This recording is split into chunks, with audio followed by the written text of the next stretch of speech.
اعوذ باللہ من الشیطان الرجیم بسم اللہ الرحمن الرحیم السلام علیکم ورحمۃ اللہ وبرکاتہ۔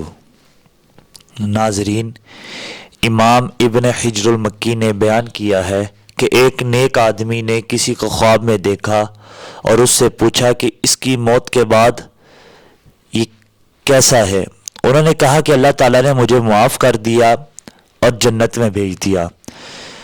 جب نیک فرد نے اس سلوک کی وجہ پوچھی تو اس نے کہا کہ جب فرشتوں نے میرے اعمال کا وزن کیا، میرے گناہوں کو بھی گن لیا اور درود بھی گنتے تھے جس کی تلاوت کی تھی، تو 100 درودوں نے گناہوں سے بھی زیادہ وزن اٹھایا، جبکہ باقی نیک اعمال کی وجہ سے تھے۔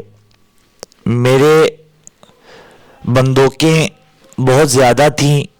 جیسے ہی درود پاک کی تعداد میں اضافہ ہوا، پاک نے فرشتوں کو حکم دیا کہ اس کا حساب کتاب ختم کریں، چونکہ اس کا درود پاک بڑھ گیا ہے، لہٰذا اسے سیدھے جنت میں لے جاؤ۔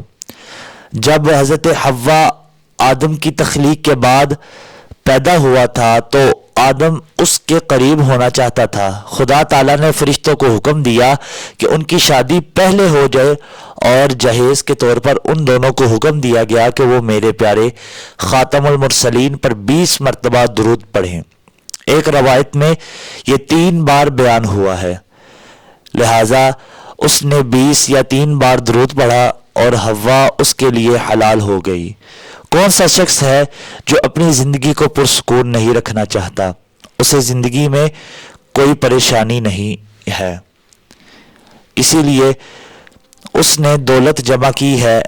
ہر بندہ جو اسلام سے وابستہ ہے وہ بھی اس چیز کی خواہش رکھتا ہے کہ میں جنت میں جاؤں، لیکن جنت میں جانے کے لیے انسان کو خدا کا بندہ بننا پڑتا ہے۔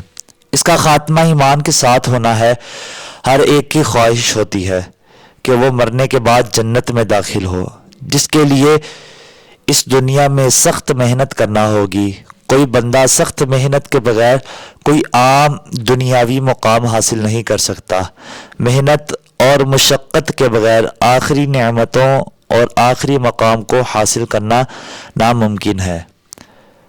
آج ہم آپ کو ایک ایسا عمل بتائیں گے جو آپ کو اپنی زندگی میں مالدار بنائے گا اور رزق کے مسئلے سے ہمیشہ کے لیے نجات دلائے گا۔ آئیے ہم آپ کو بتا دیں کہ اس عمل کی بدولت آپ جنت الفردوس میں اللہ تعالیٰ پر اعتماد کریں گے، اعلیٰ مقام دے گا۔ یہ عمل ایک عام ایجنٹ نے بیان نہیں کیا، بلکہ روزہ دار نبی کے جالیوں پر لکھا ہوا ہے، جس سے آپ اندازہ کر سکتے ہیں کہ کوئی عام بندہ نہیں ہوگا جو اس عمل کی وضاحت کرے گا۔ رسول اکرم صلی اللہ علیہ وسلم کے روزے پر جو عمل لکھا گیا ہے وہ عام آدمی لکھ نہیں سکتا۔ لاکھوں اسکالرز ہیں جنہوں نے اس عمل کی تصدیق کی ہے۔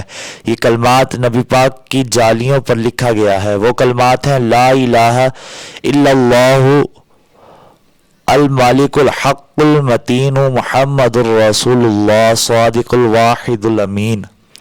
یہ ہیں، آپ کو زبانی طور پر حفظ کرنے کی کوشش کرنی چاہیے۔ یہ مختصر اجر آپ کی دنیا اور آخرت کو روشن کرے گا۔ اس تسبیح کو روزانہ 100 مرتبہ پڑھیں۔ وقت کی پابندی نہیں ہے، دن کے کسی بھی وقت بے ہوشی کی حالت میں یا چھوٹی سی مشق بہت سارے فوائد لائے گی۔ اللہ پاک ہم سب کو اپنے حفظ و امان میں رکھے۔ اللہ پاک ہمیں اس وظیفے پر عمل کر کے اس کو دوسروں تک پہنچانے کی توفیق عطا فرمائے۔ اللہ پاک ہم سب کا حامی و ناصر ہو۔